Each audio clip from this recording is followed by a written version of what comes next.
Liputan perdana dari Lintas Informasi ini adalah terkait dengan berpulangnya mantan juru bicara Abdurrahman Wahid atau Gus Dur, Wimar Witular, pada hari ini Rabu 19 Mei 2021 di usianya yang ke-75 tahun.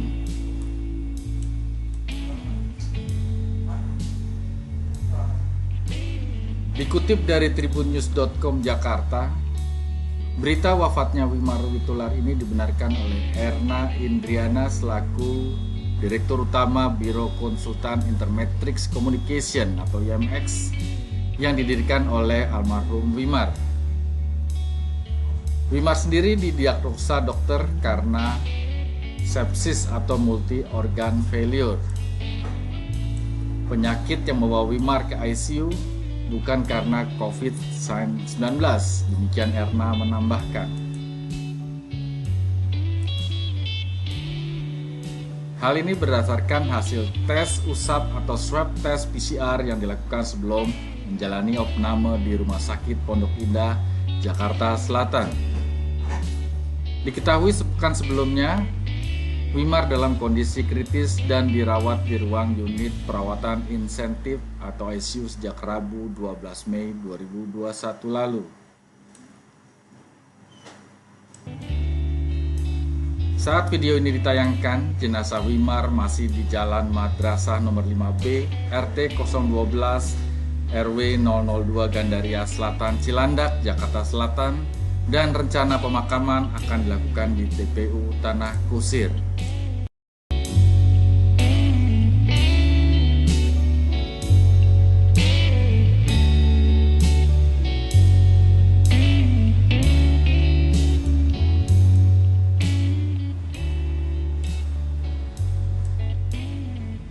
Informasi yang diambil dari Wikipedia Indonesia, Wimar Witular Kartadiputra lahir di Padalarang, Jawa Barat 14 Juli 1945, adalah putra termuda dari 5 bersaudara pasangan Raden Ahmad Witular Kartadiputra dan Nyai Raden Tuti Sotiamah Tanukusuma.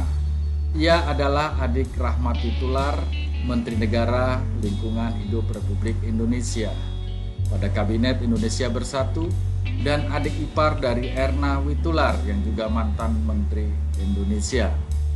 Wimar Witular dikenal sebagai seorang tokoh yang sering muncul di TV.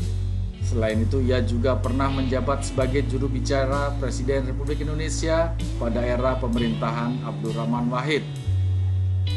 Ia juga seorang kolumnis media massa lokal dan internasional seperti Today, Business Week, Newsweek, Australian Finance Review, komentator TV, IBC, CNBC, CNN.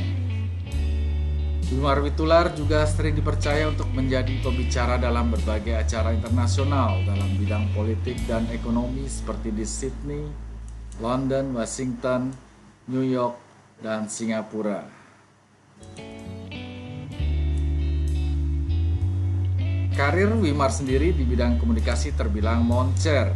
Wimar pernah membawakan acara berjudul Perspektif di SCTV tahun 1994. Acara itu bertemakan kritik terhadap kebijakan Orde Baru. Wimar akhirnya semakin dikenal sebagai tokoh reformasi Indonesia, pegiat media, dan kolumnis. Tulisan dan karyanya mejeng mentereng di media ternama domestik dan internasional seperti di Today, Business Week, Newsweek, Australian Finance Review. Tak hanya cetak, stasiun televisi internasional pun turut meliriknya seperti IBC, CNBC, dan CNN. Mereka mengundangnya sebagai pembicara. Karya pribadi Wimar Witular berupa buku juga tak luput dari sorotan. Beberapa judul buku pernah ditulisnya seperti No Regrets tahun 2002, A Book About Nothing 2006, More About Nothing 2009, dan Sweet Nothings 2014. Di penghujung karirnya, Wimar coba membangun sebuah perusahaan bernama Intermetrix Communication atau IMX. IMX adalah perusahaan yang bergerak di bidang public relation dan strategi komunikasi yang membahas isu perubahan iklim, deforestasi, dan masyarakat adat. Selamat jalan Wimar, rekam jejak dan prestasimu untuk bangsa Indonesia akan selalu dikenang. Dikutip dari liputannom.com Jakarta.